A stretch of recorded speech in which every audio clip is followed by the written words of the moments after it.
ఆ నాయకుడి పేరు వింటేనే జనంలో కదలిక, కాకలు తీరిన రాజకీయ నాయకుల్లోనూ అలజడి. అసెంబ్లీలో ప్రశ్నించేందుకు ఆ ఒక్క గొంతుక చాలు అనే స్థాయిలో చర్చ. ఆపదలో ఉన్నవారెవరైనా సరే అర్ధరాత్రి తలుపు తట్టినా నేనున్నానంటూ వెంటవచ్చే వ్యక్తిత్వం. ఆయన తమ వెంట ఉన్నాడంటే పేదలకు కొండంత అండ. తనకు పదవి ఉన్నా లేకున్నా పేదల పక్షపాతిగా, బడుగు బలహీన కార్మిక వర్గాల సంక్షేమం విషయంలో రాజీపడని వ్యక్తిగా పేరు. జంట నగరాల్లోనూ ఎందరో నాయకులు ఆయన శిష్యులు కూడా. అభిమానులు ఆప్యాయంగా పిలిచే పేరు జన్నన్న. ఈ పాటికే ఆ నేత ఎవరనేది అర్థమై ఉంటుంది. ఆయనే పీజేఆర్. 3 దశాబ్దాల పాటు కాంగ్రెస్ పార్టీలో ఉంటూ ప్రజాసేవకే తన జీవితాన్ని అంకితం చేసిన మహానేత. ఉమ్మడి ఏపీలో అతిపెద్ద నియోజకవర్గమైన ఖైరతాబాద్ నుండి 5 సార్లు గెలిచారు పీజేఆర్. ఈ అసెంబ్లీ ఎన్నికల్లో ఆయన కుమార్తె విజయారెడ్డి ఖైరతాబాద్ నుండి కాంగ్రెస్ పార్టీ తరపున పోటీ చేస్తున్నారు కూడా. ఈ నేపథ్యంలో పీజేఆర్ ఒక ఇంజనీర్గా ఉద్యోగంలో చేరి మళ్లీ రాజకీయాల్లోకి ఎందుకొచ్చారు? ఆయన పేదల కోసం చేసిన పనులేంటి? కాంగ్రెస్ పార్టీలో ఆయన ప్రస్థానం ఎలా సాగింది? కాంగ్రెస్ పార్టీ వ్యవస్థాపక దినోత్సవం రోజున కాంగ్రెస్ జెండా ఎగురవేశాక కొన్ని గంటలకే ప్రాణాలు వదిలేందుకు కారణం ఏంటి అనే అంశాలు తెలుసుకుందాం. పీజేఆర్ 1948 జనవరి 12న హైదరాబాద్లోని దోమల్గూడలో జన్మించారు. పీజేఆర్ అసలు పేరు పబ్బతిరెడ్డి జనార్దన్ రెడ్డి. తల్లిదండ్రులు పాపిరెడ్డి, శివమ్మ. వీరిది మధ్యతరగతి కుటుంబం. పీజేఆర్ హైదరాబాద్లోని చాదర్ఘాట్ గవర్నమెంట్ స్కూల్లో చదివారు. మాసప్ ట్యాంక్లోని పాలిటెక్నిక్ కాలేజ్లో ఎలక్ట్రికల్ డిప్లొమా పూర్తి చేశారు. చిన్నతనం నుండే ఉద్యమ భావాలతో ఉండేవారు. మాట పట్టింపు కూడా ఎక్కువగా ఉండేది.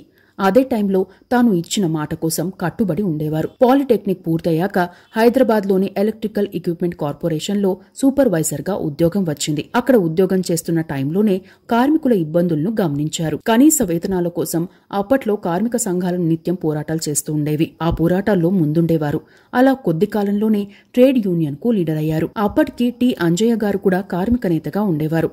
ఆయన శిష్యుడిగా పీజేఆర్కి పేరుండేది. క్రమేణా కార్మికుల సమస్యలపై పోరాడంతో పాటు స్థానికంగా పేద ప్రజల సమస్యలపైన ఆనాటి ప్రభుత్వాలను నిలదీసేవారు. దీంతో రాష్ట్రంలోని పలు కంపెనీల్లో ట్రేడ్ యూనియన్లకు లీడర్ అయ్యారు. హైదరాబాద్లోని Allwyn Kesoram cements, NTPC, Vizag steel factory trade union లీడర్గా చేశారు. వాటితో పాటు associated glass industries workers union, AP electrical equipment corporation employees union, AP agro industries employees union and Krish engines కి వైస్ ప్రెసిడెంట్ గా చేశారు. అప్పటికే పీజేఆర్ అంటే కార్మిక సంఘాల్లో, ఆటో యూనియన్లో, హమాలీ కూలీ సంఘాల్లో మంచి పేరుండేది. ఏ సమయంలో కష్టం వచ్చిందని సమాచారం వచ్చినా వెంటనే బయలుదేరేవారు. బైక్ ఉంటే బైక్, లేదా ఆటో, బస్ లేదా ఏదైనా వాహనంలో లిఫ్ట్ అడిగి మరీ వెళ్లేవారు. ఎలాగూ అంజయ్య గారితో పరిచయం ఉండేది. ఆ టైంలో కాంగ్రెస్ పార్టీలో ఇందిరాగాంధీ కీలకంగా ఉన్నారు. ఈ నేపథ్యంలో ఇందిరాగాంధీ ప్రత్యేక ఆహ్వానం మేరకు టి అంజయ్య ప్రోత్సాహంతో కాంగ్రెస్ పార్టీలో చేరారు. 1978 నాటి ఎన్నికల్లో పోటీ చేశారు. ఆ ఎన్నికల్లో తన ప్రచారాన్ని ఎన్నికల ప్రచారంలా కాకుండా ఓ కార్మిక నాయకుడిగా, బడుగు బలహీన వర్గాల బాధలు తెలిసిన వ్యక్తిగా కాలినడకనే ప్రచారం చేశారు. ఆ ఎన్నికల్లో జనతా పార్టీ నుండి పోటీ చేసిన టైగర్ నరేంద్రగా పిలిచే ఆలి నరేంద్రపై గెలుపొంది 30 ఏళ్లకే అసెంబ్లీలో అడుగుపెట్టారు. టి అంజయ్య గారి మంత్రివర్గంలో సహకార యోజన సర్వీసుల మంత్రిగా చేశారు. 1982లో పురావస్తు శాఖ మంత్రిగా చేశారు. అదే ఎన్నికల్లోనే వైఎస్ రాజశేఖర రెడ్డి కూడా పులివెందల నుండి మొదటిసారిగా గెలిచి అసెంబ్లీలో అడుగుపెట్టారు. వైఎస్ రాజశేఖర రెడ్డి కూడా ఆ సమయంలోనే రూరల్ డెవలప్మెంట్, ఎక్సైజ్ మినిస్టర్ గా చేశారు. అయితే 1983లో ఎన్టీఆర్ ప్రభంజనం నేపథ్యంలో ఖైరతాబాద్లో టీడీపీ అభ్యర్థి మాధవరం రామచంద్రరావు చేతిలో ఓటమి చెందాల్సి వచ్చింది. ఈ ఓటమి పీజేఆర్లో మరింత పట్టుదలను పెంచింది. గెలిచినా ఓడినా ప్రజల్లోనే ఉండే వ్యక్తిగా పేరు తెచ్చుకున్నారు. రోజు ఉదయం పెద్దమ్మగుడిలో పూజ అయ్యాక ఏదో ఒక ప్రాంతంలో పర్యటించేవారు. దీంతో కేవలం ఖైరతాబాద్ మాత్రమే కాకుండా జంట నగరాల్లో మంచి పేరు వచ్చింది. అదే సమయంలో 1985లో టీడీపీలో నెలకొన్న పరిణామాల నేపథ్యంలో ఎన్నికలు జరిగాయి. ఆ ఎన్నికల్లో పీజేఆర్ గెలుపొందారు. ఆ ఎన్నికల్లో టీడీపీ 202 స్థానాలు గెలవగా కాంగ్రెస్ 50 చోట్ల గెలిచింది. ఆ తరువాతి ఎన్నికల్లో అంటే 1989లో జరిగిన ఎన్నికల్లో కాంగ్రెస్ 181 సీట్లు గెలవగా టీడీపీ 74 గెలిచింది. కాంగ్రెస్ పార్టీ అధికారంలోకి వచ్చింది. మరి చెన్నారెడ్డి మంత్రివర్గంలో కార్మిక శాఖ మంత్రిగా, గృహ నిర్మాణ మంత్రిగా, పౌర సరఫరాల మంత్రిగా చేశారు. ఇక 1994 ఎన్నికల్లో ఖైరతాబాద్ నుండి పీజేఆర్ గెలిచినా రాష్ట్రంలో టీడీపీ అధికారంలోకి వచ్చింది. కాంగ్రెస్ కు 26 సీట్లు మాత్రమే వచ్చాయి. ఆ టైంలో సీఎల్పీ లీడర్గా ఎన్నికయ్యారు. అప్పటి పరిస్థితుల్లో కాంగ్రెస్ పార్టీలో దిగ్గజ నేతలతోనూ కొన్నిసార్లు విభేదించాల్సి వచ్చింది. అప్పటికి వైఎస్ కడప ఎంపీగా ఉన్నారు. అయితే రాష్ట్రంలో నెలకొన్న పరిస్థితుల నేపథ్యంలో వైఎస్ రాజశేఖర రెడ్డి పీసీసీ అధ్యక్షుడిగా ఎన్నికయ్యారు. సీఎల్పీ లీడర్గా ఉన్న తాను వైఎస్ రాజశేఖర రెడ్డికి స్వాగతం పలికేందుకు బేగంపేట ఎయిర్పోర్టుకు వెళ్లాలనే విషయంలో పలుమార్లు ఆలోచించారు.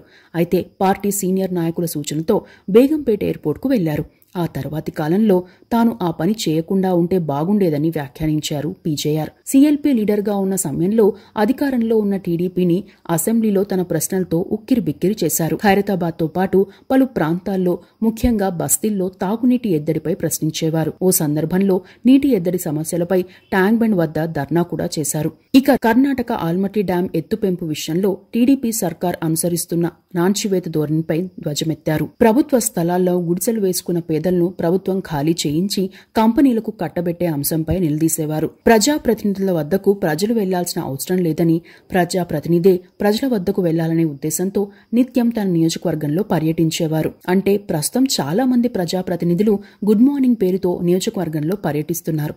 అయితే దాదాపు 30 ఏళ్ల క్రితమే పీజేఆర్ రోజు నియోజకవర్గంలో పర్యటించేవారు. చివరికి paan shop, tea shop, tailor shop, soda బండి ఓపెనింగ్ కి పిలిచినా వెళ్లేవారు. రోడ్ల పక్కన ఉన్న దుకాణాల విషయంలో ప్రభుత్వం కఠినంగా వ్యవహరించడాన్ని తప్పుబట్టేవారు. చిరు వ్యాపారులకు వ్యాపారం చేసుకునే స్థలం చూపించాకే వారిని రోడ్డు పక్క నుండి ఖాళీ చేయించాలని పట్టుబట్టేవారు. అందుకే ఇప్పటికీ ఖైరతాబాద్ ఏరియాలో పలు టీ బంక్లో, హోటల్స్లో, షాపుల్లో, పాన్ షాపుల్లో పీజేఆర్ ఫోటో ఉంటుంది. అక్కడే కాదు, ప్రస్తుతం 2-3 సార్లు గెలిచిన ఎమ్మెల్యేల ఇళ్లలోనూ పీజేఆర్ ఫోటో ఉంటుందంటే ఆయన ఎంతమందిలో స్ఫూర్తి నింపారో అర్థం చేసుకోవచ్చు. ఇక 1986లో తాను రాజకీయ గురువుగా భావించే అంజయ్య గారు మరణించారు. దీంతో ఆయన భార్య అయిన మణెమ్మను సికింద్రాబాద్ లోక్సభ స్థానానికి కాంగ్రెస్ పార్టీ తరఫున పోటీ చేయించారు. ఆమె వెనుకే ఉన్న పీజేఆర్ మణెమ్మను 1,82,000 ఓట్ల మెజార్టీతో గెలిపించారు. 1989 ఎన్నికల్లోనూ దాదాపు 1,47,000 ఓట్ల మెజార్టీతో గెలిచారు మణెమ్మ. ఆమె విజయంలో పీజేఆర్ కీలక పాత్రను పోషించారు. లుంబిని పార్క్లో అంజయ్య విగ్రహాన్ని ఏర్పాటు చేయించేందుకు కూడా పీజేఆర్ కీలక పాత్ర పోషించారని చెప్పవచ్చు. ఇక 1994 నుండి 1999 మధ్య కాలంలో 26 మంది ఎమ్మెల్యేలతో ప్రతిపక్ష నేతగా ఉన్న పీజేఆర్ అధికార పార్టీగా ఉన్న టీడీపీని అసెంబ్లీలో ఉక్కిరిబిక్కిరి చేసేవారు. పీజేఆర్ మాట్లాడే ప్రతి మాట వెనుక పేదవారి సంక్షేమం ఉంటుందని అప్పట్లో చాలా మంది నాయకులు చర్చించుకునేవారు. అందుకే అసెంబ్లీలో ప్రతిపక్ష నేతగా పీజేఆర్ మాట్లాడుతుంటే ప్రభుత్వం కూడా అడ్డుకునేది కాదు.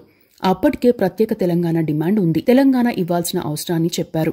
సాగునీరు, తాగునీరు కేటాయింపుల విషయంలో తెలంగాణకు జరుగుతున్న అన్యాయాన్ని అసెంబ్లీ సాక్షిగా దాదాపు 45 నిమిషాల పాటు ప్రసంగించి ప్రభుత్వాన్ని నిలదీశారు. అలా ఎన్టీఆర్, చంద్రబాబు సీఎంలుగా ఉన్న టైంలో 1994-99 మధ్య కాలంలో అసెంబ్లీలో ప్రతిపక్ష నేతగా పేదల గలం తానై వినిపించారు పీజేఆర్. కాంగ్రెస్ పార్టీ తీసుకునే నిర్ణయాల వల్ల పేదలకు ఇబ్బంది కలిగితే సొంత పార్టీతోనూ విభేదించేవారు. నాంపల్లి కాంగ్రెస్ పార్టీ కార్యాలయం ఏర్పాటు చేసిన టైంలో అక్కడున్న చిరు వ్యాపారులకు, కార్మికులకు ఇబ్బంది అవుతుందన్న ఉద్దేశంతో ఆ నిర్మాణాన్ని కూడా నిలిపివేయించారు. తాను ఇందిరాగాంధీకి మాత్రమే విధేయుణ్ణని, పేదలకు అన్యాయం జరిగితే ఏ పార్టీతోనైనా పోరాడేందుకు సిద్ధమని పలుమార్లు వ్యాఖ్యానించేవారు. అయితే 1999 అసెంబ్లీ ఎన్నికల్లో పీజేఆర్ కు ఎదురుదెబ్బ తగిలింది. ఖైరతాబాద్ లో పీజేఆర్ కు అడ్డుకట్ట వేసేందుకు సీబీఐ మాజీ డైరెక్టర్ అయిన కె విజయరామారావును బరిలోకి దింపింది టీడీపీ. అదే సమయంలో కాంగ్రెస్ పార్టీలో వైఎస్ రాజశేఖర రెడ్డి ప్రాబల్యం కూడా పెరిగింది. టికెట్ల కేటాయింపులోనూ పీజేఆర్ మాటను కొన్నిసార్లు పట్టించుకోలేదు కాంగ్రెస్ పార్టీ. అంతేకాకుండా పార్టీలోనే పీజేఆర్ ను అంతర్గతంగా ఒంటరిని చేశారనే చర్చ జరిగింది. ఆ ఎన్నికల్లో పీజేఆర్ ఓడిపోయారు. ఆ ఎన్నికల్లో గెలిచిన కె విజయరామారావుకు మంత్రి పదవి ఇచ్చిన చంద్రబాబు నాయుడు కేసీఆర్ కు డిప్యూటీ స్పీకర్ పదవి ఇచ్చారు. ఆ తర్వాత కొంతకాలానికి కేసీఆర్ టీడీపీ నుండి బయటకు వచ్చి టీఆర్ఎస్ పార్టీ పెట్టారు. అదే సమయంలో 1999 ఎన్నికల్లో ఓడిపోవడం పీజేఆర్ కు చాలా మైనస్ అయింది. ఆ టైంలో వైఎస్ రాజశేఖర రెడ్డి సీఎల్పీ లీడర్గా ఎన్నికయ్యారు. ఒకవేళ పీజేఆర్ గెలిచి ఉంటే సీఎల్పీగా ఉండేవారు. సీఎం రేస్లోనూ నిలిచేవారని చెబుతారు. పీజేఆర్ ఓడిపోవడంతో వైఎస్ కి కాంపిటీషన్ తగ్గిందని చెబుతారు. అయితే తాను గెలిచినా ఓడినా ప్రజల్లోనే ఉంటానని చెప్పిన పీజేఆర్ ఖైరతాబాద్ ను మాత్రం వదల్లేదు. ఇచ్చిన మాట కోసం ఎంతవరకైనా వెళ్లే వ్యక్తిగా పేరు తెచ్చుకున్నారు. 2004 ఎన్నికల్లో పీజేఆర్ గెలిచారు. ఆ ఎన్నికల్లో కాంగ్రెస్ పార్టీ 185 స్థానాలను గెలిచింది. పార్టీకి అంతా తానే నడిపించారు వైఎస్ రాజశేఖర రెడ్డి. ఓవైపు పార్టీ హైకమాండ్ సపోర్ట్, పాదయాత్ర, ఎన్నికల్లో మేనిఫెస్టో, ఉచిత విద్యుత్, రుణమాఫీ తదితర హామీలు, రాజకీయ వ్యూహాలతో పాటు చంద్రబాబు సర్కారుపై ప్రజల్లో ఉన్న వ్యతిరేకతను తమకు అనుకూలంగా మార్చుకొని ప్రజలను తమ వైపు తిప్పుకున్నారు వైఎస్. ఆయనే సీఎం అయ్యారు. అయితే 1978 నుండి 2004 మధ్యకాలంలో 4 సార్లు గెలిచి సీఎల్పీ లీడర్గా మంచి పేరు తెచ్చుకోవడంతో పాటు పేదల మనిషిగా సీనియర్ లీడర్గా ఉన్న పీజేఆర్కు వైఎస్ రాజశేఖర రెడ్డి మంత్రివర్గంలో చోటు దక్కలేదు.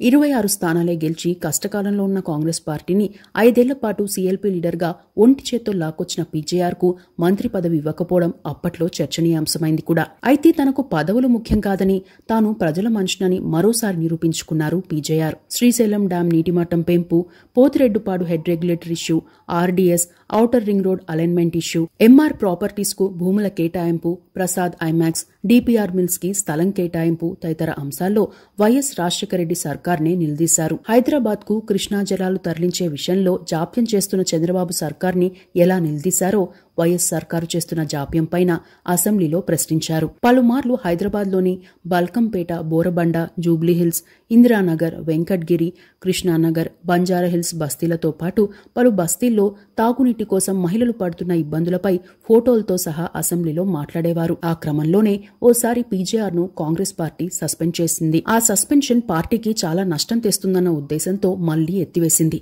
1978 నుండి 2007 వరకు అంటే దాదాపుగా 30 ఏళ్ల పాటు కాంగ్రెస్ పార్టీనే తన ఊపిరిగా భావించారు పీజేఆర్. కాంగ్రెస్ పార్టీ వ్యవస్థాపక దినోత్సవం రోజున పార్టీ జెండా ఎగురవేసి ప్లీనరీకి హాజరయ్యారు. తర్వాత కొన్ని గంటలకు అసెంబ్లీ ప్రాంగణంలోని జూబ్లీ హాల్లో మీటింగ్కు వెళ్లారు. అక్కడే పీజేఆర్కు గుండెపోటు వచ్చింది. ఆస్పత్రికి తీసుకెళ్లేటప్పటికీ చనిపోయారు. ఆయన్ను ఆస్పత్రికి తీసుకెళ్లే విషయంలో ట్రాఫిక్ కూడా ఇబ్బంది కలిగించిందని చెబుతారు. ఆయన మరణించిన తర్వాత ఆయన కుమారుడు విష్ణువర్ధన్ ఎమ్మెల్యేగా గెలిచారు. 2009లోనూ జూబ్లీహిల్స్ నుండి ఎమ్మెల్యేగా గెలిచారు. ఇక ఖైరతాబాద్ నియోజకవర్గం తరువాత పలు నియోజకవర్గాల్లో భాగమైంది. ఖైరతాబాద్, జూబ్లీహిల్స్, కూకట్పల్లి, షేర్లింగంపల్లి, కుత్బుల్లాపూర్ నియోజకవర్గాలు ఏర్పాటయ్యాయి. అప్పట్లో ఎమ్మెల్యేలుగా ఉన్న హరీష్ రావు, శ్రీనివాస్ గౌడ్, నాగం లాంటి వారు కూడా పీజేఆర్ గురించి పలు సందర్భాల్లో ప్రస్తావిస్తుంటారు. హైదరాబాద్ లో తాగునీటి సమస్య తీర్చే విషయంలో పీజేఆర్ పాత్ర మరోలేనిదని చెబుతారు. ఇక్కడే మరో విషయం ఏంటంటే పీజేఆర్ ప్రతిపక్ష నాయకుడిగా ఉన్న టైంలో కేవలం ఇంజనీర్లకు మాత్రమే తెలిసిన ప్రాజెక్టుల లెక్కలు, నీటి నిల్వలు వంటి అంశాలు పీజేఆర్ కు ఫింగర్ టిప్స్ పై ఉండేవి. హైదరాబాద్ లో పుట్టి పెరిగి ఇక్కడి నుండే ఎమ్మెల్యేగా ఎన్నికైన పీజేఆర్ కు ఇరిగేషన్ విషయంలో ఉన్న నాలెడ్జ్ చూసి చాలా మంది ఎమ్మెల్యేలు ఆశ్చర్యపోయారు. పీజేఆర్ అసెంబ్లీలో చేసే ప్రసంగాల్లో రాజకీయ విమర్శలు తక్కువగా ఉండేవి, ప్రజా సమస్యలే ఎక్కువగా ఉండేవి. అసెంబ్లీలో ప్రజా సమస్యలపై మాట్లాడి పరిష్కరిస్తాననే ఉద్దేశంతోనే ప్రజలు గెలిపించారని, అసెంబ్లీలో వాటిపై మాత్రమే మాట్లాడతానని, రాజకీయాలు మాట్లాడేందుకు వేరే వేదికలు ఉన్నాయని చెప్పేవారు పీజేఆర్. ఒక సందర్భంలో వైఎస్ గురించి కాంగ్రెస్ నేత వీహెచ్ మాట్లాడుతూ, అప్పట్లో వైఎస్ కి పీజేఆర్ అంటే పడేది కాదు. ఓసారి నాతో వైఎస్ మాట్లాడుతూ, హనుమంతరావు, నువ్వు జనార్దన్ రెడ్డిని వదిలే, నాతో ఉండు, నీకు అన్ని విధాలా సాయం చేస్తానని చెప్పారు. అలాంటి ఆఫర్లు పీజేఆర్ కు చాలా వచ్చాయి. వాటిని ఒప్పుకొని ఉంటే 1000 కోట్లే వచ్చేవి. కానీ పార్టీకి చెడ్డ పేరు తీసుకొచ్చే వ్యక్తిత్వం కాదు. కార్యకర్తలను నమ్మి తన వెంట వచ్చిన వారిని విస్మరించి సొంత లాభం చూసుకునే వ్యక్తి కాదు అని చెప్పారు. ఇక జూబ్లీహిల్స్ లోని అత్యంత ప్రాశస్త్యం పొందిన పెద్దమ్మ తల్లి ఆలయ అభివృద్ధిలోనూ పీజేఆర్ పాత్ర మరోలేందని చెప్పవచ్చు. తాను నిత్యం పెద్దమ్మ తల్లి ఆలయంలో పూజలు చేశాకే తన రోజువారీ పనులు మొదలుపెట్టేవారు. ఆలయాన్ని పునర్నిర్మించేందుకు కృషి చేశారు. 5 అంతస్తుల గర్భగుడి, 7 అంతస్తుల రాజగోపురం, కళ్యాణ మండపం, వసతి గృహాల నిర్మాణానికి కృషి చేశారు. అందుకే ఆలయ ప్రాంగణంలో అమ్మవారి సన్నిధిలో అమ్మవారి ఎదురుగా అమ్మవారికి పూజ చేస్తున్నట్లుగా పీజేఆర్ విగ్రహం ఏర్పాటు చేశారు. పీజేఆర్ కుటుంబం విషయానికి వస్తే పీజేఆర్ భార్య పేరు పి సులోచన. పీజేఆర్, సులోచన దంపతులకు 4 కుమార్తెలు, 1 కుమారుడు. కుమార్తెలు గాయత్రిరెడ్డి, అనురాగిని రెడ్డి, విజయారెడ్డి, పావనిరెడ్డి కాగా కుమారుడు పేరు విష్ణువర్ధన్ రెడ్డి. కుమార్తెల్లో పి విజయారెడ్డి గతంలో వైఎస్సార్సీపీలో కొన్నాళ్లున్నారు. 2014 ఎన్నికల్లో వైసీపీ నుండి ఖైరతాబాద్ అసెంబ్లీ స్థానానికి పోటీ చేసి ఓడిపోయారు. ఆ తరువాత 2016లో టీఆర్ఎస్లో చేరారు. కార్పొరేటర్గా గెలిచారు. 2018లో ఎమ్మెల్యే టికెట్ ఆశించినా టికెట్ దక్కలేదు. 2019లో మరోసారి కార్పొరేటర్గా ఎన్నికయ్యారు. 2022లో మళ్లీ కాంగ్రెస్లో చేరారు. ఈ ఎన్నికల్లో ఖైరతాబాద్ అసెంబ్లీ స్థానంలో కాంగ్రెస్ పార్టీ నుండి పోటీ చేస్తున్నారు. పీజేఆర్ చనిపోయాక 2008లో ఖైరతాబాద్ కు జరిగిన ఉప ఎన్నికల్లో ఆయన కుమారుడు విష్ణువర్ధన్ రెడ్డి ఎమ్మెల్యేగా గెలిచారు. 2009లో కాంగ్రెస్ నుండి జూబ్లీహిల్స్ ఎమ్మెల్యేగా గెలిచారు. 2014లో అప్పటి టీడీపీ అభ్యర్థి మాగంటి గోపీనాథ్ చేతిలో ఓడిపోయారు. పీజేఆర్ కుమార్తెల్లో మూడో కుమార్తె విజయారెడ్డి కాగా 2 కుమార్తెలు డాక్టర్లు, మరో కుమార్తె విదేశాల్లో ఉంటున్నారు. మరికొన్ని విషయాలకు వస్తే చిన్న కేసైనా పెద్ద కేసైనా పోలీస్ స్టేషన్కు వెళ్లి పేదల విషయంలో కఠినంగా వ్యవహరించవద్దని గౌరవప్రదంగా మాట్లాడేవారు పీజేఆర్. ఆయా పోలీస్ స్టేషన్లకు ఫోన్ చేసినప్పుడు పీజేఆర్ మాట్లాడే మొదటి మాట, ఎస్ఐ సాబ్ వారు పేదవారు, కొంచెం ఆలోచించండి అని చాలా గౌరవప్రదంగా అడిగేవారని అప్పట్లో పనిచేసిన పోలీసు అధికారులు చెప్పేవారు. అప్పట్లోనే పలు పార్టీల్లో ఉన్న నేతలు ప్రభుత్వ భూములను దొడ్డిదారిలో తమ వారికి కట్టబెట్టేవారు. అందులో కొందరు కాంగ్రెస్ పార్టీ వారు ఉండేవారు. తమ విషయం అసెంబ్లీలో తేవద్దని చాలాసార్లు ఆఫర్ చేసేవారు.